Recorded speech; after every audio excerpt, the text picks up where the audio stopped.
Assalamu alaikum and welcome to Press Pause with Jouhayna. Today's episode is very special to me. It's for Emirati Women's Day and I have my good friend with me, Maitha Alawadi. Welcome. Thank you for having me. It's exciting. The pleasure is mine. I'm so excited for this. Me too.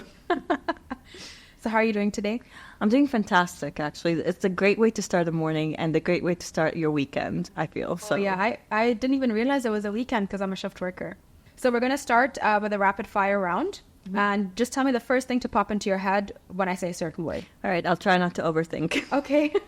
Brain farts. Okay, Let's do ready? it. Yes. Color. Black. Month. November. Person. My mom. Animal. Koala. Destination. Thailand. Dessert. Ooh, tiramisu. Day of the week. Saturday, definitely. Nice. Bucket list item. Digital sketchpad. Board game. Oh, Jenga. Oh, Jenga. Nice. We're going to play that later. All right, cool. Guilty pleasure. Sleeping in.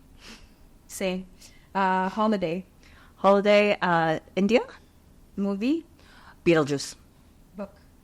Ooh, Whitney, My Love. Car. Car, Mercedes-Benz. Nice. Yeah, they're so smooth. Yes. Social media. Instagram. Podcast.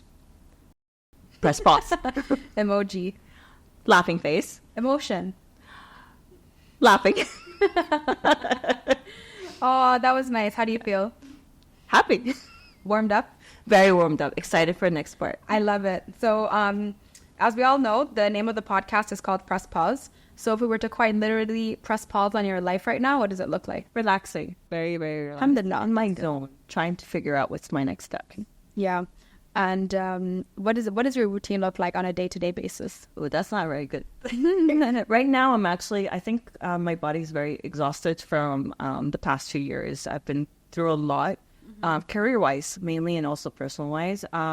So right now, I think my body's just getting back into where it was supposed to be, like healing itself internally and externally. And it's kind of taking a pause of life.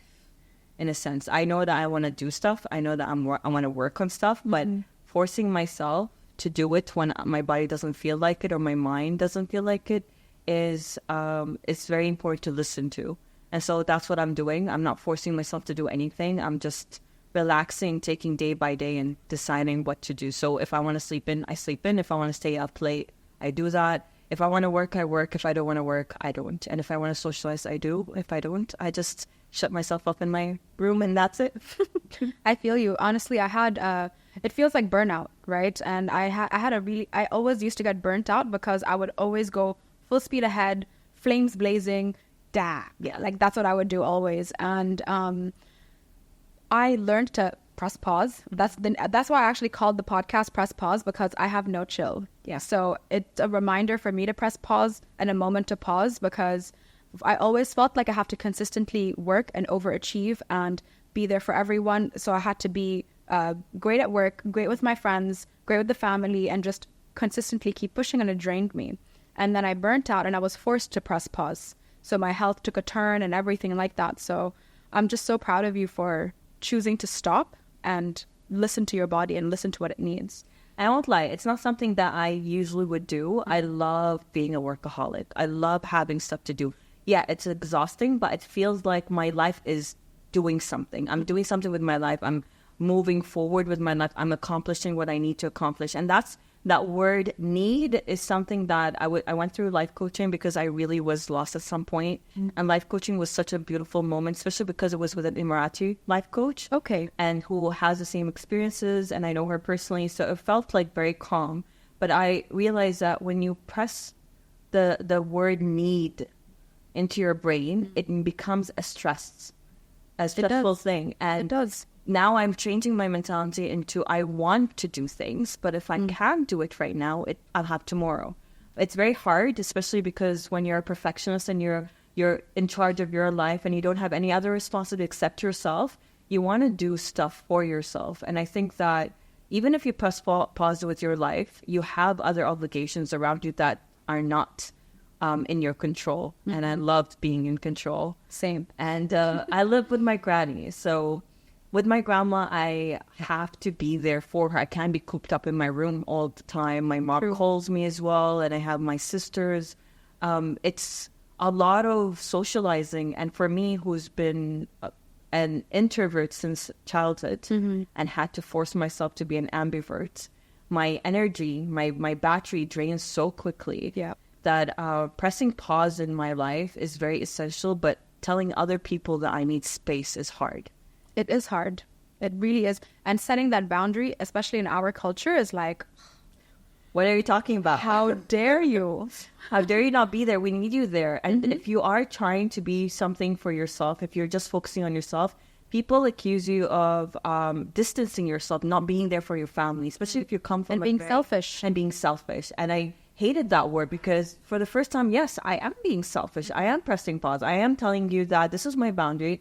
I do not want you to overstep it. I'm saying no for the first time when I've always been saying yes because I want to be a good girl. I want to be the role model. I'm the eldest of 7. Completely relate.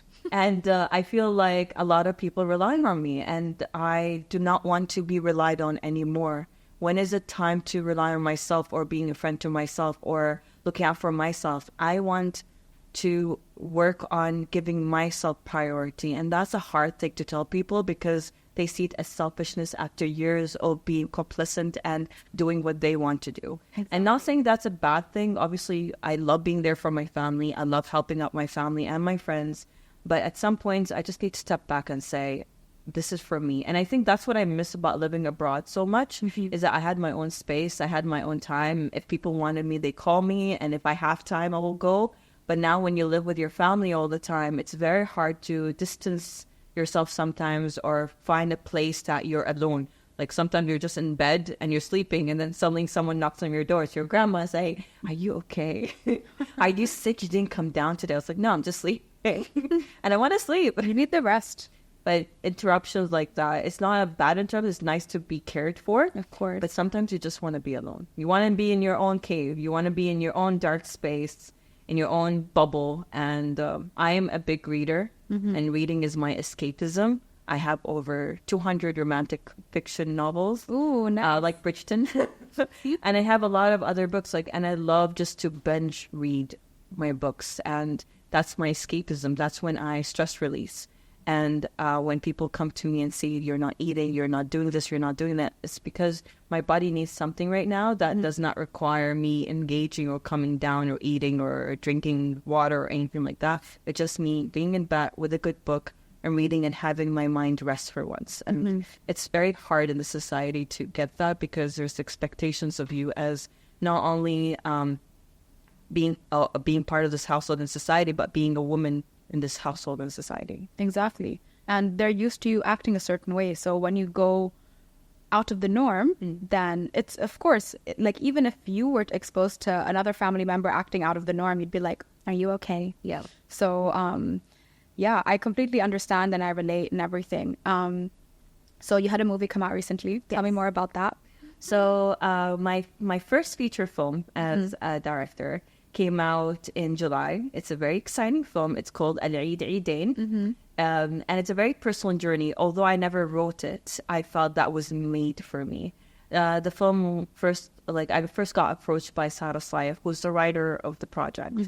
And she came to me over email, I remember in 2020, I think 2023, 2022 actually. 2022, it's been a long time. But she came to me and I was reading the email and I was like, okay, what does Imagination want with me? And I thought it was for a short film. That's what I assumed. And then I got the script and it was for a feature. And I was so over the moon. The first thing I did was call my mom. I was like, I just got a feature film script. Oh my, I'm going to print it out. I'm going to read it. But I'm just excited. And she was excited for me too. My mom is my biggest support. So she was like, go read it. Tell me about it. And I read it and it felt like I was reading about my sister 10 years in the future. Because my sister is married. She's from Dubai. She is married to a Saudi guy and she's living in Jeddah right now, that time, till now. And at that time, she didn't have a baby. But the film is about an Emirati girl married to a Saudi man living in Khobar with 3 kids and it's Eid. And I felt like when I was reading the female character, I related to her because she is a girl that seems like she doesn't know her place in society anymore after being a mother and a wife and a daughter-in-law and a daughter. She feels like she's lost, especially because she moved her whole life to Saudi Arabia. And it feels like both her and her husband are trying to make the best of their lives and their kids and for their kids as well. So the whole film is a family comedy, whereby the family are about to head to Abu Dhabi for their second day of Eid, as usual, to celebrate Eid with the mother's family.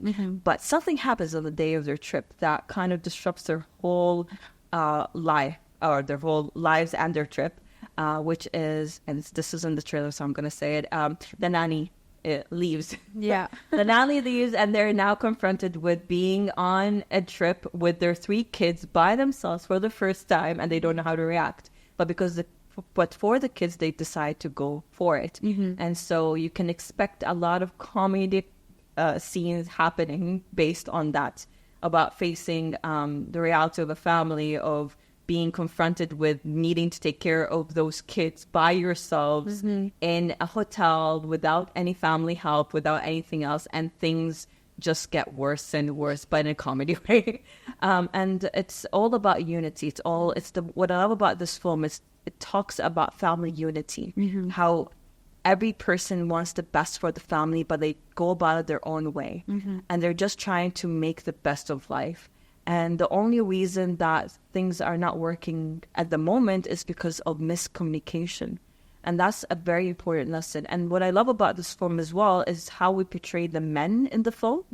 We look at Khaliji men in a different light. We look at them as friends, as partners in crime, as compassionate people who just want the best for their daughter, for their wife, for their family. And that's what the main character, Rashid, represents to Maha, the female character, is a supportive husband who's just trying to make the best of life for them.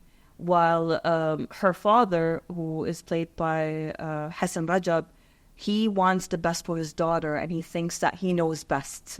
And the daughter, who is played by Mira Mitfa, is stuck in between, those 2 male figures who both love her so much and want the best for her and their family, but they're all doing it in their own way, and that's where the chaos starts. But it's a very beautiful journey of family discovering their bonds, they're reigniting their bonds and love for each other. They're reigniting their passion for what they want in life and what they want for their families.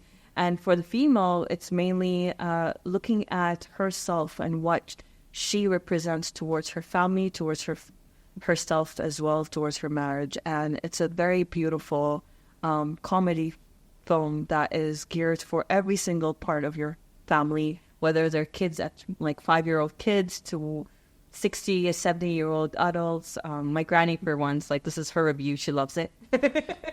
And and that's what I love about it. Everyone relates to it. Anyone from different nationalities related to it. And we have different nationalities playing in this film. We have Filipino actors playing a significant role in it. We have Middle Eastern actors playing a significant role. We have South Asian actors playing a significant role in this. And we have diversity of languages and accents. Mainly it's Saudi, Emirati, yes, but we have different Middle Eastern accents. We have English accents as well. And it's all subtitles in English, and hopefully soon you'll be seeing it in streamers. Ooh, I'm excited for that. Because I was traveling when it came out, and then I felt extreme FOMO. I'm like, I need to be there. And then when I came back, I felt so sick, with Andy as well, my husband. And we were both sick, and we're like, it's irresponsible to leave the house. And then it left cinemas. So I'm really excited because it's coming out for Emirati Women's Day again on the 28th. Yes, there's going to be a special screening for Emirati Women's Day on the 28th. I'm excited for that. In Dubai, which is exciting because it's next door. And obviously I would love you to come. I'm there. I'm actually off for the first time in years. I'm off on Emirati Women's Day itself, so I'll be there. Amazing, because it's a beautiful story, and it talks about real people. When you see it, you feel like you're seeing yourself in it. When you see it, you feel like you're seeing your friend, yourself, your your husband, your colleagues, your brother and sister. And that's the beauty of this film. It relates to everyone. It transcends language, transcends culture, but it also showcases our culture. This is an Eid film. Like, we grew up with Christmas, Valentine, New Year's, Halloween. And this is one of the first Eid films that you're going to see. And hopefully you'll see more of it coming up. I can't wait. Like, that literally gave me goosebumps. I'm just so happy that we're out there representing finally, because growing up, I never felt I saw anyone on TV that looked like me. I was like, oh, I look like That's So Raven. Let me put colored lenses in so I really look like her. You know, like that's the only major representation I felt was available, especially to the younger age groups. So I'm just so happy to hear this. And I watched the trailer. So I remember we were hanging out like a couple of weeks ago. And I was like, oh, I need to watch the trailer. Like, at least let me watch the trailer so I know what it's all about with all the hard work you've put in. And I watched it and I was like, oh, I'm so upset I wasn't able to see it. So when you walked in today, you're like, Jouhayna, do you want to come see it on the 28th? I'm like, yes, I do. I'm so glad that it aligned because I won't lie, this film, I never thought of making a comedy in my life because it's a very hard genre. You would think it's easy, but it's not. Yeah. The hardest genres to conquer is horror and comedy because you need to make it frightening for people to jump and be afraid of what they're watching. And it's very easy to butcher a horror film. Okay. And with comedy, it's the same. You need to make people laugh. And I'm always thankful for the team that I have on board with this. Everyone from behind the scenes, my crew were my life, were my family, my backbone. We had so many amazing people involved in this project. It was a fully Emirati female-led project, I want to say. Writers, producers, Rawi Abdullah, the lead actress, 𝐬𝐮𝐬𝐜𝐫𝐢. We even had a secondary character played by 𝐬𝐮𝐬𝐫𝐢 as well. And we had female crew members as well behind the scenes. But we also had male crew members that were first time working with kids, I think, and they did a fantastic job. We had the DOP, Jad Beiruti, and we had our AD, Shadi Asfour, and they were so zen and chill that the whole set felt like that. But also, I had the pleasure of working with the Saudi actor Fahd al-Bateri, and he is known for his comedy, and he helped us a lot with the Saudi aspects of it, as well as the comedy. Mira Mitba never hasn't done comedy before; she's done drama, so this was a really amazing pairing. Because when you see them, you feel that you're seeing a relatable couple. Okay, and each one brings comedy in a different way. Fahd with his dialogue, and Mira with her body language. And then we had all this another amazing comedy actor, which is Shadi Alphonse, and he plays several roles. I'm not gonna you'll see it in some of the trailers, I can't wait. but he's so funny, and just the chemistry on set was phenomenal. And obviously the three kids, some of them first time working on set, but they were phenomenal. The youngest one, Leia and Fahd, she was so brilliant that I can see a future for her. And that's all thanks to the support of their parents. Of course. The mothers were on set every day. They were there with us the whole journey, and they were so cooperative and so supportive. And I'm like, you're the reason these kids are where they are at today. And we need more of you there. And I'm so happy to have worked with such brilliant people for my first feature that it spoiled me a bit. It was a dream project, and now I'm like, what's next? Of course, you reached your pinnacle, you know. Yeah. So that's the case, and even for me, I remember I always felt doing a TED Talk would be an unattainable dream. So I remember I have a fear of public speaking. We bonded over this with the first day we met. And then I remember with my public speaking coach, she's like, oh, what would you like to achieve out of your public speaking? She's like, tell me your wildest dream of public speaking. And I was like, oh, I'd love to do a TED Talk. Even if it's a TEDx, it's the same principles, just in your own country or somewhere other than the US. And she's like, why would you say it's unattainable? We're going to work on you being able to do a TED Talk. And that's the training that I got. And then talk about putting it in the universe, manifesting, and just Allah listening. And I got the opportunity to do a TEDx. So I did it, and it was like a whirlwind. It's almost like I had my blinkers on. I didn't realize, the notions of it. I almost wasn't even present. And then I finished the TEDx, and I get off stage, and I was so overwhelmed. And then I became very underwhelmed because I was like, now what? Yeah. now what? Nobody prepares you for what to do after you've accomplished something you've been wanting to accomplish for a long time. Exactly. And now it actually took me definitely over a year to be like, okay, now what? And I decided, I'm like, I should appreciate the accomplishment and kudos to me and like really revel in it. And then it's okay if there is something that isn't there next, you know, in terms of something in that same caliber or in that same field. So I was like, okay, I just need to be content. And then whatever my heart and my mind and my soul direct me towards, I will take it head on. But I just get to say, I tick that off the list. Yeah. So, I think that's exactly how I feel. Funny enough, I did a TED Talk. And that was my first dance on stage back in 2014. And I would thank Molly Cyrus for it.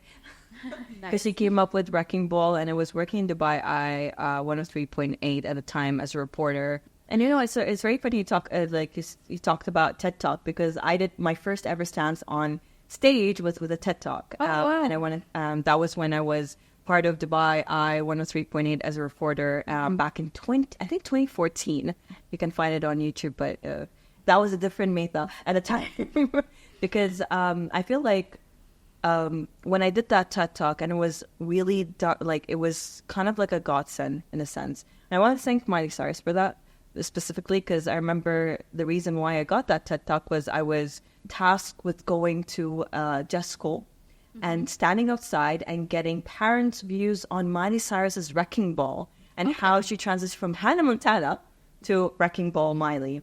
And I remember talking to one of the people, and turned out to be a teacher there. She was like, "You're local. Your English is very good." I was like, "Oh, thank you. I studied abroad." And she was like, "Oh, would you mind talking? Would you be interested in talking about your experience and stuff?" I was like, "Sure. What is it for?" And then I found out it was a TED Talk. And the topic of that time was identity, which was something that I struggled with internally. I didn't know who I was. I tried to fit in with the local identity in school because I was not fitting in.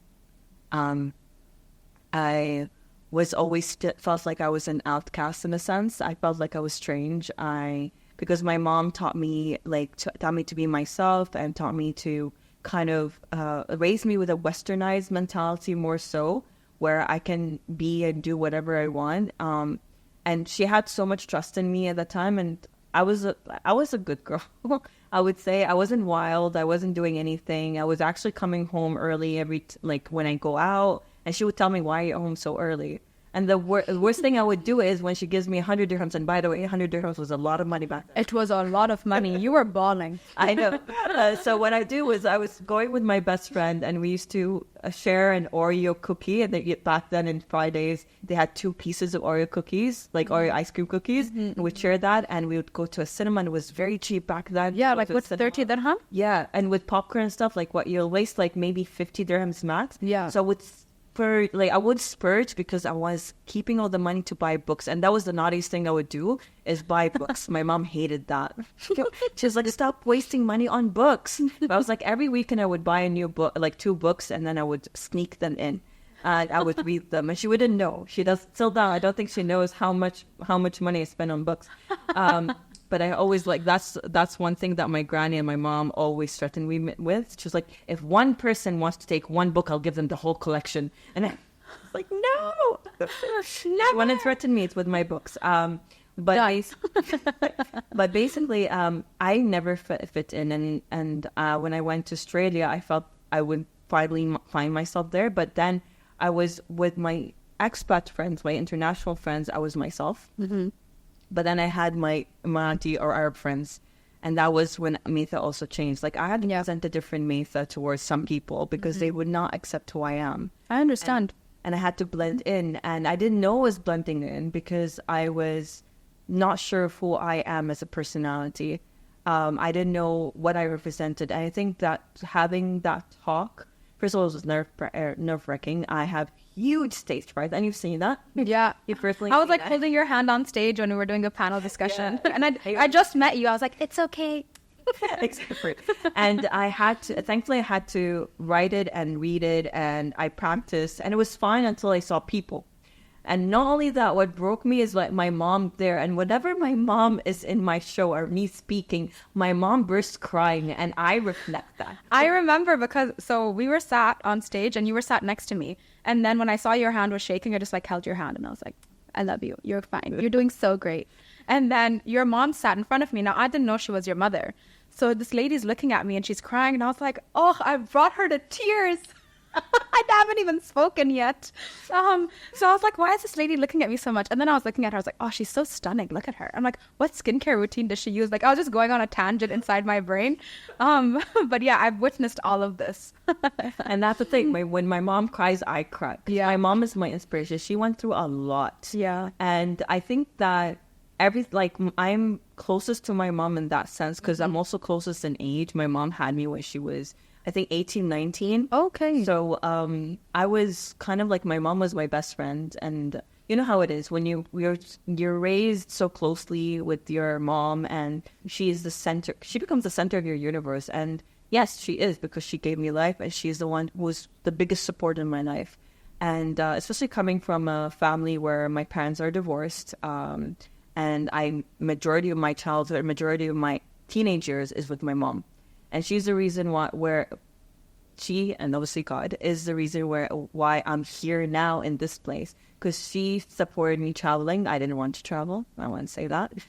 Put it out there. My mom forced me to travel. It's like, take all your books and go. Yeah, she's like, take... Actually, that that didn't happen because when I came back is when she was like, do you really want to take all these books back to Dubai? And I had a suitcase. Mm-hmm. My biggest suitcase was full of books, and then my second suit was like tiny suitcase full of outfits. Okay. She threw everything out. She was like, what the hell was this special? But that was back in 2012, so that's a long time ago. I feel old saying that. But basically, my mom, so every time I see my mom crying about something, or I talk about my mom, I become so emotional because I can't express the love and appreciation and respect I have for this woman who raised 7 kids. The youngest is still in high school. Oh, wow. He's 15, turning 16. Or I think he turned 16, actually. He turned 16. See, I lost track of it. Yeah. But she's a powerful woman for myself. Like, I always hope that I'll be like her, a superwoman in when I have my own family, inshallah. But that's basically it. So TED Talk is, it's something I never thought of, but it came to me at a time when I needed to start doing that. And it just started my journey into kind of expressing myself and starting to know who I am by talking about myself, by exploring who I am. I finally I'm able to say what I am as an identity, who I am as a person. It took years, though. Oh, it's a work in progress. Yeah. It's definitely a work in progress because even for me, like, I'm half Emirati and half Tanzanian. So that's the case. And it's like I would always have, the Emirati side of the family, I had to act a certain way. The African side of the family had to act a certain way. And the only people I could be myself with was my mother and my grandmother. And of course, my 2 baby sisters. Yeah. So I just felt like outside of that, I couldn't be myself. Okay, why is your hair straight? I used to have curly hair, and I still do, actually. But I used to straighten it because I felt I had to conform with that. And then if it would frizz, it's like, oh, what's happening? And I got bullied a lot in school because of that. And I had to change schools 3 times because of how much I got bullied. It was just really brutal. And then I decided, I was like, khalas, I'm not going to be treated this way anymore. And then I definitely came very much so out of my shell. And I was like, you know what? I don't fit into anyone's mold, and that's their problem, not mine. Yeah. Why are you making a mold? Yeah, everyone's an individual person. Everyone has a different fingerprint, but I have to be the same as everyone else. But we're all individual. Exactly. So I just came up with that. Yeah. Excellent. So it's like, we are all so different. So why are we trying to fit into something that everyone wants us to be the same? For what? It's because of bullying. I would say it's because people see you in a different light, and as you grow older, you want to fit in because, unfortunately, our mindset is if we don't fit in, nobody will accept us. Mm-hmm. And as you grow older, I think that's when you hit 30. When you hit 30, you start thinking, why do I care? Mm-hmm. Why do I care about what other people think anymore? And that's because we're conditioned to do that. Society conditions us, and every society is not only UAE society, it's all societies. Mm-hmm. Anywhere you go in the world, there's always community and society that condition us to be liked, wanting to be liked, wanting to fit in, wanting to be the example they use for other people when they say, look at this person, look how good they are, look how successful they are. And it starts with the household, I would say. Like, it starts with the household. I'm so happy that now I don't hear people saying, oh, look at your cousin, they're doing this and you're not. I was hearing that a lot when I was growing up. And that kind of really sabotaged my self-confidence. And I was also at school. I was the youngest in my class. I was a baby. And they called me the baby. And also, like, that's why I felt like I didn't fit in. Because even when I told them I speak in English because my mom speaks to me in English. And not saying they don't in Arabic, but just like something that we're used to. And my mom, and when I go to school, I would say things in Arabic that wasn't pronounced properly, and I would be made fun of. It's slight bully. You don't see it as bullying because it's very slight, because everyone likes you. It's just that you get called out for certain things. But now I'm thinking about it as an adult, that was bullying and shouldn't have been taken lightly. But that was also insecurity from their side, because the people that were doing that weren't very good in English, for example. Yeah, exactly. But look at, like, I want to say, look at me now, right? Like, look at how you changed because you didn't realize that what was happened and you don't block it. And that's the biggest thing. And I think that's why I'm a very, very big advocate for therapy and life coaching, is because that's because sometimes you need a guiding hand towards stuff. And I learned that, like, adult therapy is very important, specifically from my brother. My brother is one of my biggest supporters. His name is Khaled, and he studied, occupational therapy, and he basically taught me that his psychology is very important for us to know. Psychology is very important for us to recognize our kind of our negative things that we say in our head that are negative. Where is it coming from? Where is the basis? And it's always rooted in your childhood. Childhood trauma is very important to address now, because once you have your own family, once you get into a relationship, or you get also in a way where you're focusing on yourself, you need to heal from stuff before you can form new friendships, form new relationships, have kids. Exactly. Because it's hereditary. And that was something I learned, that everything I feel is most likely something maybe passed on from my parents, passed on from my grandparents, passed on even from my siblings as well. It's all hereditary. It's all projections as well. It could also be projections from your friends. And you don't recognize it until you are alone at night, rethinking and saying, why am I reacting this way? It's not a big deal. Why am I feeling this way? Why am I being my worst enemy? Exactly. Why am I being my own bully? Aren't I supposed to be my friend? Why am I doing so much for other people, but I'm not doing the same for myself? And that's something that we learn is because we're conditioned sometimes through our experiences as in our childhood. And I think that's something that I learned to address 2 years ago. And it was a whole 1.5 years of journey with my life coach. And it was very healing, because things I used to care about that really hurt and stressed me and felt like I was a bad person, realized that I was making myself feel like I was a bad person, but it wasn't anything bad about me. And not saying that we don't make mistakes, just saying we own up for the real mistakes we make and we learn from it. But there are some things that is like, there's a saying you're your harshest critic. Very true. And sometimes, and this is something my friend told me, why do you always think the worst?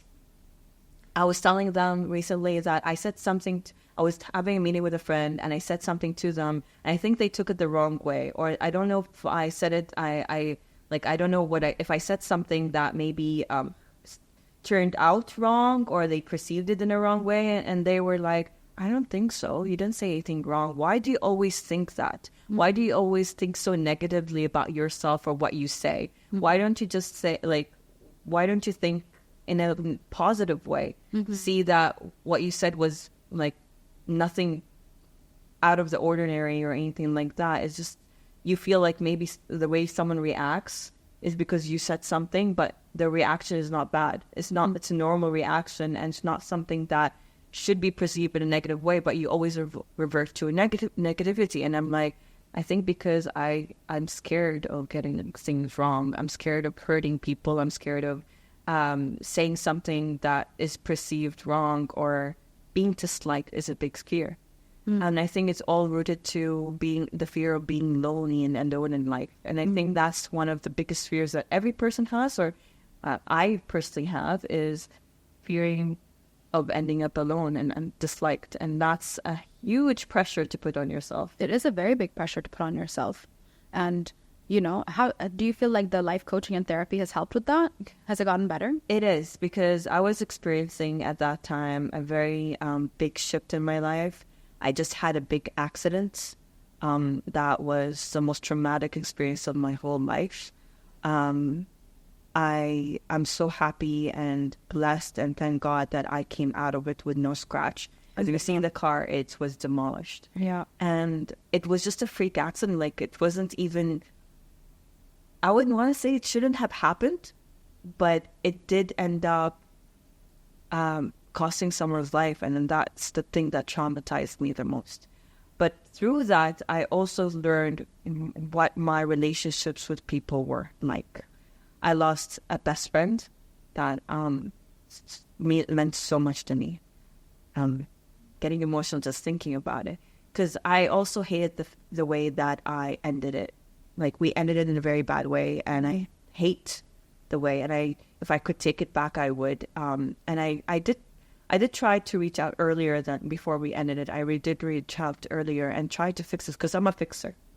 I like confronting and fixing. I don't like, and I'm not, and I would say I'm a bit oblivious until someone says something or I feel something. So if you have a problem with me, or if you think that I didn't treat you right, or think that something is going the wrong way, please let me know from the get-go. Don't let it simmer and hold on to it till later. Let us fix the problem. I'm that type of person. Mm-hmm. I would be oblivious until someone says something, or I feel there's something. And I feel something because of change of behavior. Mm-hmm. But I have to be in front of that person to know it. I can't predict. I'm not a mind reader. Exactly. And I feel like that's what happened in this friendship. And like, I always say that the friend that I lost was such a sweet girl.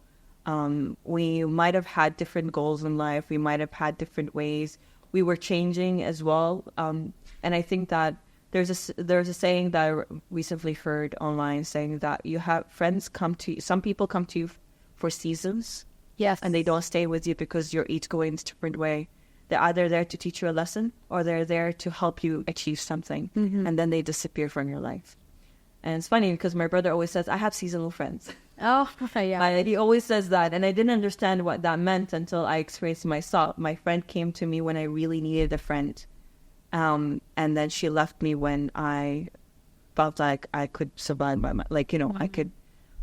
She left my life when I find out who I was, and I knew what I want to do, and I recognized and had a game and plan. I think that's, but it doesn't hurt less. Of course. And I know that this feeling will come and go, because I know I'll find new friendships and they might not stay. Mm-hmm. But I think it's harder when someone that you experience life with a lot, when you kind of 24/7 were with, like, that type of friendship. Mm-hmm. I'm so grateful that I have friendships like that. My best friend of 32 years is still with me. We don't see each other much, but we always talk, as she's my biggest supporter. Her name is Bashra. I love her so much. Very proud of her. She is a superwoman as well. She works and has 3 kids, and she takes care of them. And oh my God, like, she is an inspiration. My sister is my best friend. Although she's away, we always make a habit of calling, thanks to both of them. And that's all plug in. But that's the thing.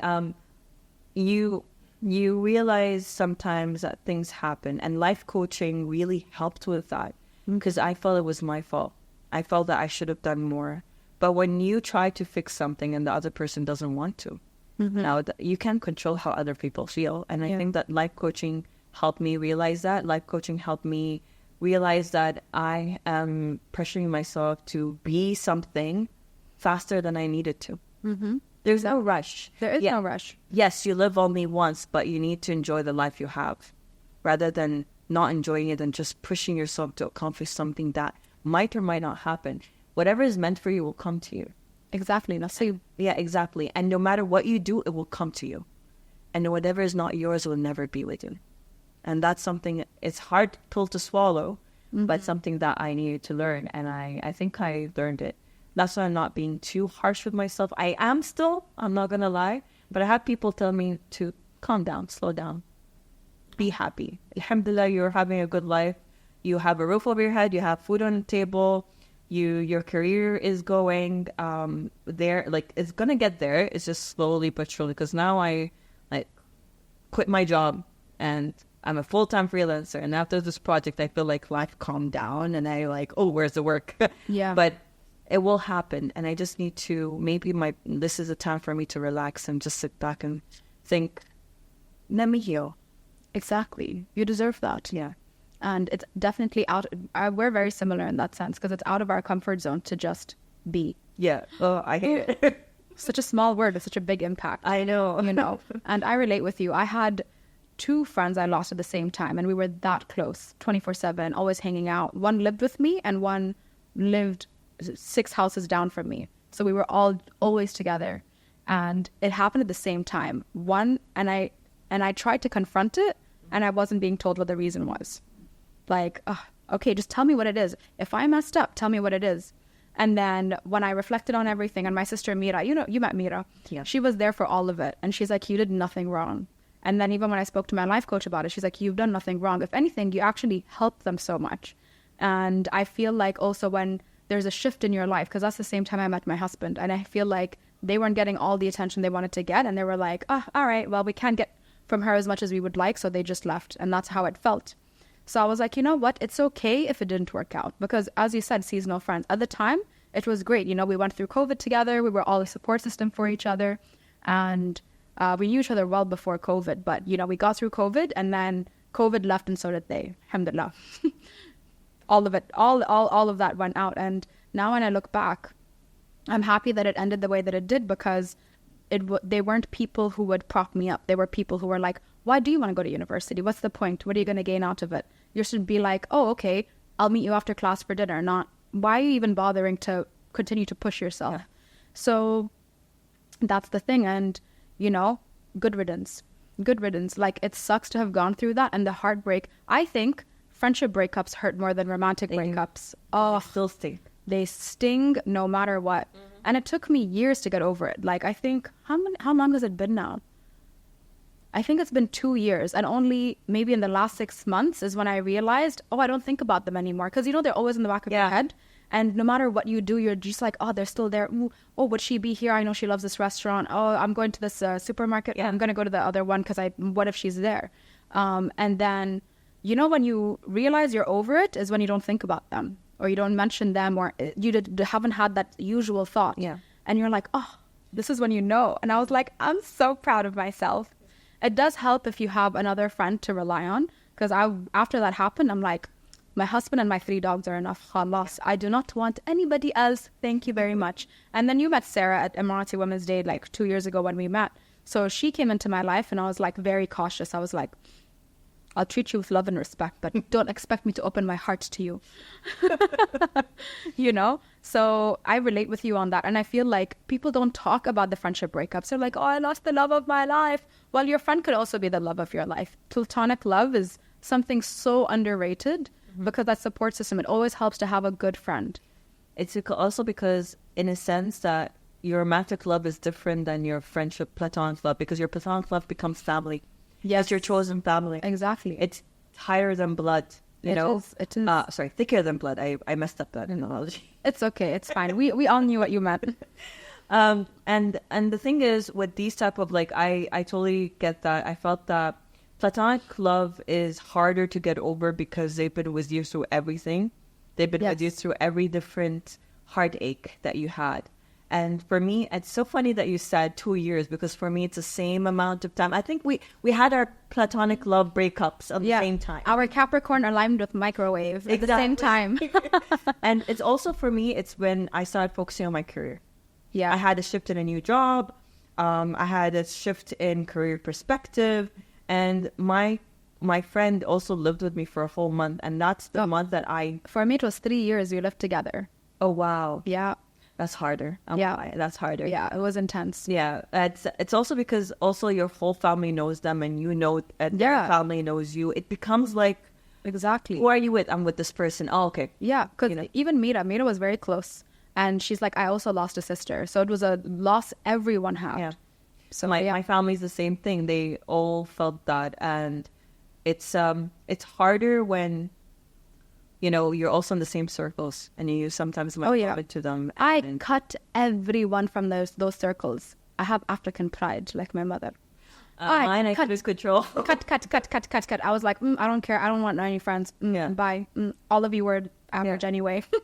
For me, it was so surprising that I didn't have similar friends. Like the friends that I had with them, I weren't that close at that time. Like they were more her friends.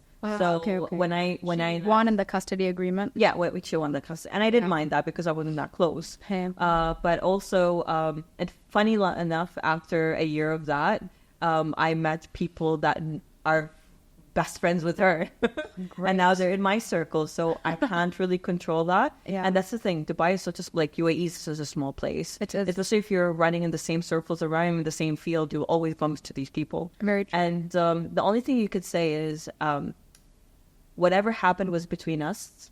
Exactly. And should not affect anything else. And something I really believe in is think about the positives of the friendship and never think about the negatives. And I will say there was a lot I feel like that makes it harder. That makes it harder to let go. Now, for me, it's more like, I think that's my mindset as well, is that at least I have good memories. I reminisce, and I was like, oh, I miss those times. But I have other friendships. Yeah, exactly. And I'm going to form other friendships. I remember one of the biggest things my life coach helped me with is female friendships. I really want, I don't know if you've seen that sitcom when we were kids. In Paramount, it was coming out all the time. It's called Girlfriends.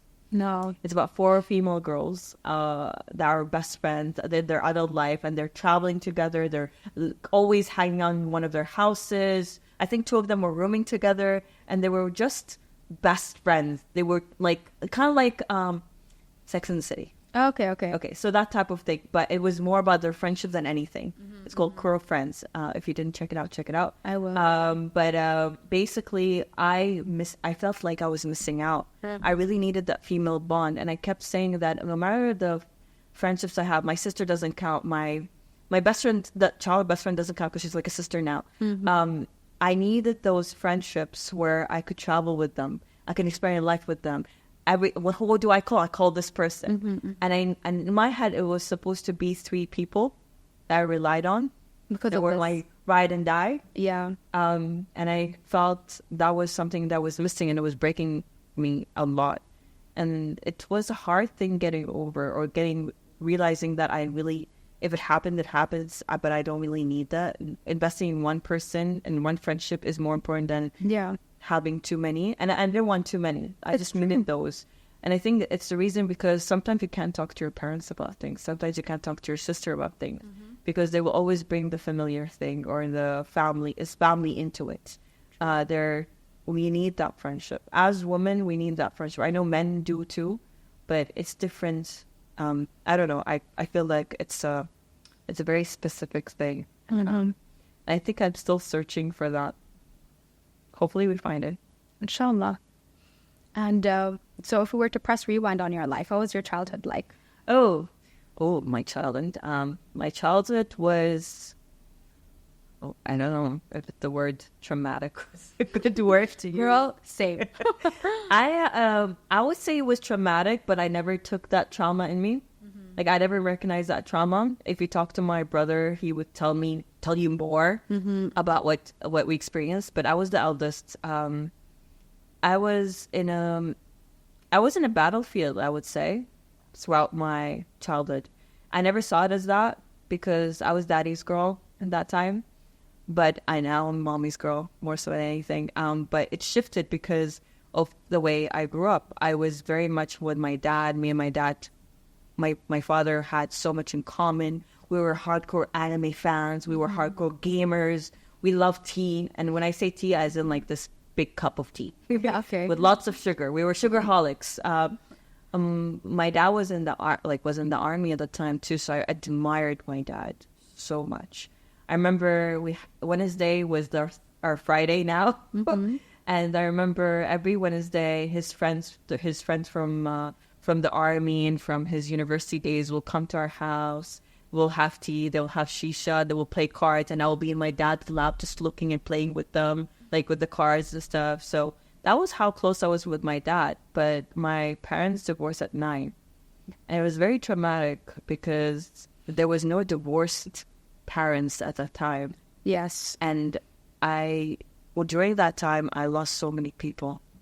I almost lost my best friend. We didn't speak for a year because we were related, and she told me something that I shouldn't have told my mom because, her family heard something. Until this day, when we say, what did we fight about for a whole year? So I was like, I just know you said something that you heard your mom say something and you told me, and I shouldn't have told my mom, but I told my mom, and my mom blew up. Yeah. And that's how it started. And I remember it was so funny how we made up. Because she's related to me. My aunt married her uncle. Okay. Who's my father's best friend. Okay. So it was very funny how it happened. And I remember that was when we were 5 years old, they got married. But I remember the day that she still remembers since she left. She was like, I remember when we became better. Is that I picked up the phone. I was living with my aunt at the time. I picked up the phone and it was like, hey, so I was like, hey, Bushra, how are you? Bushra, I just want to ask, how can I be cool like you? I remember that. It was so funny. But it was such an innocent question, but that ignited our friendship again. And I think that was the first time I took initiative into something. It was the silliest thing to say. Yeah. I cringe every time I listen to it. It's such a cute story. I love it. But that's how it started, and that's how we ignited our friendship. But that year was so traumatic. I lost I was best friends with my cousin, my eldest cousin, who was just a year older than me, and she was in the same school. And we grew up as sisters. And I remember that affected our friendship too. We never became friends. Like we're cousins now, but we can't say we're best friends. Yeah. We lost touch in that way. And it's so sad that a parent's kind of disconnect continues on to their kids. As I said, my household was a battlefield in some places. We had great moments, but there were so many fights. My mom tried to shield us as much as she can. And even after the divorce, we went and lived with my grandma. I think that was the best thing because I got so close to my grandma and my aunts, and my great aunt, may she rest in peace. She was an amazing woman. And I just felt that if I think back on it, if my parents were still together, I wouldn't have been where I am today. I wouldn't have been in the same career because I remember my dad kept telling me, even when I was in uni, why are you studying, I studied that animation and film. So she's like, why are you studying this? You could have been a doctor. Why are you not? And I was like, this is what I want. I can't stand the smell of the hospital. Like it makes me nauseous. I don't want to. Yes, I will make a doctor film or a series, but don't ask me to be a doctor. Yeah, exactly. That's something I admire, but I can't do for myself. And that's the thing. And I'm so happy because for my mom, it was in a healthy environment, and she's in a much better place. She met my stepdad 3 years after, and they got married. And I know when you said being half, my siblings are half. I have half siblings from both sides now. Okay. We're technically 10, but I was raised with 7, So we have the Jordanian, Palestinian from my mom's, my stepdad, and Moroccan from my okay. So we're very, very mixed. Very mixed. I even have Japanese cousins as well. Half Japanese cousins as well. Yeah, my oldest cousins are half Japanese. Oh, that's awesome. Yeah, so I know how it is. So for me, it was never weird because I grew up in that environment. But I would seeing how my sisters, my oldest sister from my stepdad, reacted to being in an environment where, I think she'll hate me saying this, but an environment where she was raised with my full Emirati cousin. They were in the same school. They grew up the same way. But because her last name wasn't Emirati, she wasn't recognized in certain functions where they were targeting Emiratis. Exactly. And she always felt that she was missing out. Now she doesn't, but before she did when she was a child. And I always say that's because of how people perceive others Exactly. within the society, and that needs to change. It does need to change, because that's what I worry about for my future children. Yeah. Like my husband's, he's Lithuanian, and my children will be Lithuanian. I just hope things change in the future, because it's just not fair. I agree, and I agree on that, and I also think they will. They are slowly changing. Yeah. Like my siblings now, all three of them have the passport. They're just waiting for the the family book to come out. Inshallah. And inshallah, it is coming out, and more people are getting it. So I'm hoping that they would recognize the mixed marriages as they recognize the men's Mixed marriages. I hope that they recognize the female, because the woman is the one who teaches. The woman is the one who raises. The women create the next generation. Exactly. And I was raised in a very female-dominated household. My grandma is divorced. She very ironic. Like she raised 3 daughters by herself. Mashallah. And I remember my mom was like 2 years. They told me that my mom was 2 years and a half when my grandma got divorced, and her sister was 1 year, I think, and the other one was still like in in the womb. And my granny had to do that back in the day, during the beginning of the union and stuff. So, and then after that, she raised 3 daughters perfectly, and they're all amazing. They all started their own families. And then my mom did the same thing. She raised 4 kids by herself, and then with my stepdad, who really raised us. Like, he was with us. He's the one who took me to Australia. Okay.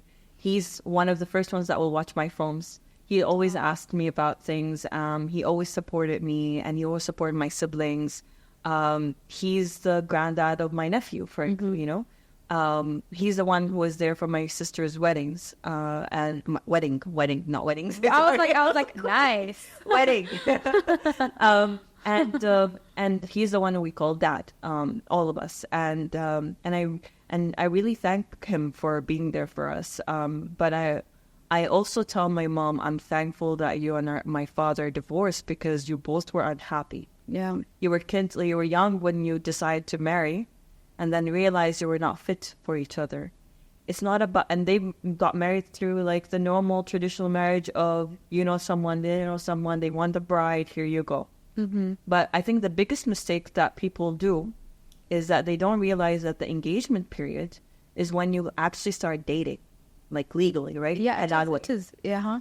So you get to know someone, and you need to get to know someone perfectly. You can't rush into marriage. 100%. And I think that's what my cousin just recently got engaged. And my uncle told them that the engagement will be for a year so she can get to know her fiancé better. That's good. And I'm so happy to hear that, because I told this to my cousin. I tell this one to all my cousins, because all my cousins the majority of them are under the age of 25. Like, I have mashallah, there's so much. And I always sit with them and tell them, there's no harm saying, no, this is not the right person. And during the engagement period, you need to see everything. You need to see the red flags. Exactly. You need to see how he treats, how they treat their mom, their sisters, how they talk about people around you, how they treat you as a person, how they treat your dreams and your ambitions as a person, because things will come up. Exactly. And you see how their family is, because I think a lot of people think that, the family is good, that's it. But we're not marrying the family. We're marrying into the family. Yes, the family is important, but what's more important is the son or daughter we're marrying. Exactly. And I think that during the engagement, I always say this, if you don't feel this is the right person, say it. It's not a bad thing. I was engaged when I was 19. Okay. I was in Australia. That's so young. I know, and I was so naive.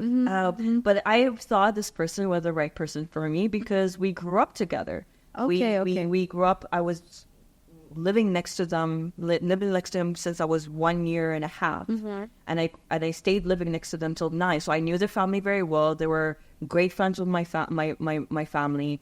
And I knew the boy very well, and I loved his older siblings. I always felt they were my siblings. And we were very good friends, but then we disconnected for 10 years. And then suddenly one day my mom calls me, and she's like, hey, guess who called? And it was him. And we reconnected. And then we, a month later, we got engaged. And I should have realized through the engagement that it wasn't the right thing, because it wasn't it was I don't know why it was hard just getting engaged. He didn't want to tell his mom in the beginning that he told his siblings. Mm-hmm. He didn't tell his mom till later because she wanted someone else for him. Okay. And then even when the mom agreed, it felt like there was some disconnect. My mom wasn't that happy. She loved the boy. She raised him in a sense. She raised him in a sense as well because he was always over my house when we were kids. But when my mom still thought that it wasn't the right fit. At that time, I should have listened because my mom's main objective was, you're still studying, you still have a few years left in Australia. Yeah. And my biggest priority for my daughter is for her to get her degree. Yes. Education is everything. And she was like, no marriage until she finishes her degree. Mm-hmm. And the first thing that happened was, and my brother was living with me in Australia at that time. Mm-hmm. So there shouldn't be any worries. But I realized that although the man was like, he was 2 years older than me, he was also not fit to get married at that time because he was still hung up on someone from his past. Okay. And that person from his past came back. Okay. Yeah. Mm-hmm. And what happened is when she came back, things started happening. That was like him questioning us a lot. Mm-hmm. And I was going to university, coming back home. That's it.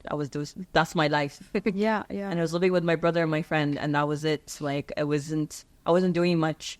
It was trust issues for no reason. It was telling me that I need to come home. He doesn't care if he doesn't see me, as long as I'm in Dubai. Well, it's good it didn't go further than that. Oh yeah, it didn't. Alhamdulillah. Yeah. Because if it's like that, 15 hours away from each other, yeah, how would it have been if you were closer? And that's why I always say, get to know someone, and if there's red flags, just step out. Exactly. I didn't want to because I was stubborn. Okay. I was like, no, I fought for this. I convinced my mom and my grandma this was the right choice for me. Yeah. And I had to stick with it because I thought that, this is my chance. I did this one. You can't back out. You can. Yeah. Once you get married, you can't. It's not as easy. It's definitely if you have kids, it's not. And I always also think that don't leave it till that. Even don't let it get to marriage if it's not the right person in your engagement. Because you need to realize, and I tell this to everyone, once the kids leave, you're faced with this person for the rest of your life. Is this really the person that you want to be with? And that's for every man and woman out there. Because unfortunately here, sometimes families press people to marry some people, certain people, and that person has someone else maybe in mind. Go for the one that you have in mind. Because even if you make a mistake, it's your mistake to make. Exactly. And for parents, I would say, let them make their own choices, because one day they'll come back. If it doesn't work out, come back and say, it's your fault I'm in this position. You're the one that made me brought this person to my life. And there's a lot of people I know like that. Yeah. And I know a lot of people are divorced now because of this. Because of the need to have a certain lifestyle, the need to have to follow a certain thing. Yes, if you don't have anyone in mind and someone comes to you and is a good fit, you feel that it's a good fit, go for it. Get to know them, but give yourself time to get to know them. Exactly. You never know a person till you live with them, true, but you need time to also get to know them. Obviously, living with them is more of a Western concept, but here we get to know them through what they say, their behavior, the way they treat others, and that's a good indication of character, because looks change, lifestyle changes, financial state it changes, personality does not change. Exactly. And also on top of that, it's if you get into a disagreement during the engagement period, it's better because then you learn how to fight, I think it was Jay Shetty who's like, it's easy to love, but how are you going to work when you're fighting with each other? Exactly. And then how conflict resolution is actually the biggest part of being in a union with anyone, whether it's romantically, whether it's friendship, whether it's even an acquaintance or somebody you're working with. Conflict resolution is the most important thing. So can you fight well together? Yes. Exactly. And can you fight for each other well together? Exactly. Especially when you insert kids into the mix, it's very important. Coming from a household that had that is super, super important. And I won't lie, there was, my mom did face some signs, but she ignored it in the beginning. And she said that. And even if when I talk to my father, he even says that we were not the right fit. Yeah. He's better with his new wife, and my mom's better with her new husband, And I can see the difference. I can see the difference majorly. When you put two fires together, and they ignite, and not always in a healthy way. So you need to have kind of like, I won't say opposites attract, because it's not always correct, but you need to marry your best friend. Yes, that helps a lot. That helps a lot, because in the end, love, like the one thing that changes is love. The one thing that does not change is respect. Appreciation, support, and friendship. Exactly. If you can vibe with the person, if you can trust the person with your innermost secrets, if you know this person has your back, that's the right person for you. Exactly. In friendship and in marriage. And I think that it took a long time to get there. And that's because there's a rush in us getting married. It's very true. Especially for women. Yes. It's like your clock is ticking. That's why I love being over 30. Yeah, exactly. My family gave up. Alhamdulillah. Now I can make my own choices. For me now, I can choose for myself who I want. I don't have a rush in me because I was rushed. Yes. I was getting rushed. Even when I were graduating university, my mom tried to push me to get married to someone. He's a sweet guy, but it wasn't the right fit for both of us. And it's because the family was so good. And I love the family too. I love the family. I love the mother, but the person wasn't the right fit for me, and I wasn't the right fit for them. And it's sad when that happens, because I know that I will vibe with this family, but unfortunately I don't want to marry the family. Exactly. And that's the thing, because my mom's biggest fear was at that time, and when I say this, all in that was in 2011, 2012, when the society was a bit different. It was a bit more conservative. It was a bit more pressure. It had so much expectation of women that now it's a bit different. But my mom was like, I want you to get settled. That was her biggest thing. I want you to get settled. I was like, let me settle myself. Exactly. But I didn't know what to say at that time. I thought it was an expectation. It's exactly. And you were still figuring out your identity, as you mentioned earlier. So it's really intense. Thankfully, I didn't have that pressure of, oh, you need to get married. I just was always told that education is important, focus on your career. And then that's what I did. So I was 19 when I got into air traffic control. And then I used that and the opportunity and the finances that it gave me to take care of those that I loved around me. And then my mom was like, it would be nice if you had somebody. Yeah, that was it. But it was just more of motherly concern that you must do this. And then, my husband came into my life when I was 26, and I was like, cool. And then we just went with it. We were like, we really get along, and khalas, let's just do this. Let's get married. And that's what we did. So alhamdulillah, it's different journeys, and you've given so much wisdom. So part of the podcast as well, if we were to press fast forward, what do you see for your future? Settling down with my best friend. Inshallah. Making a great impact in my lives, in other people's lives through film. Film is a very beautiful medium to convey messages and showcase things, and push people's voices that you might not have heard much of to the world, to hear their plight, to hear their experiences.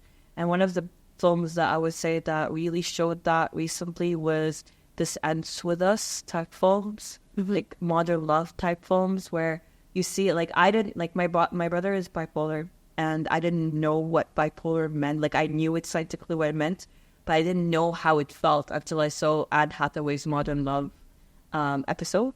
Okay. And I was shocked. I was like, is this? He was like, that's exactly how I feel. Wow. And I was like, oh my God. So film is a beautiful thing to make, to create an impact. And that's why I'm always looking out for a voice that I want to convey.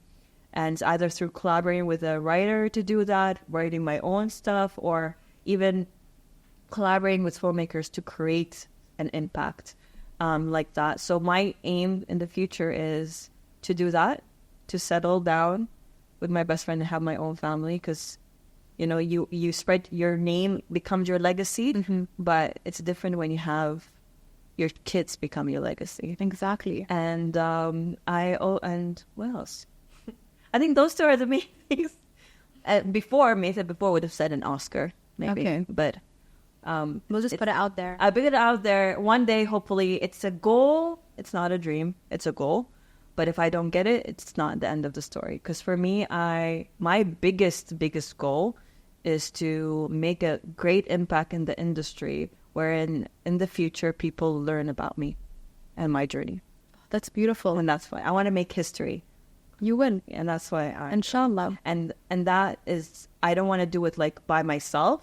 I want to do it as a collective. And that's what I am. I want to spread the UAE's voice abroad. I want to spread Arab stories abroad. I want to make people realize that Arab stories matter. They do. And I want to make people realize that Arab films matter, because I realized that once my film was in cinemas that not a lot of people appreciate or go for Arab films, and that's a sad story. It's true. I'm not gonna lie. I'm one of them. I didn't like the first time I was like, I want to go watch an Arab film was when I knew it was yours. So, well, I hope I don't disappoint. Oh, you won't. The trailer alone had me so excited, so I can't wait to watch it this week, inshallah.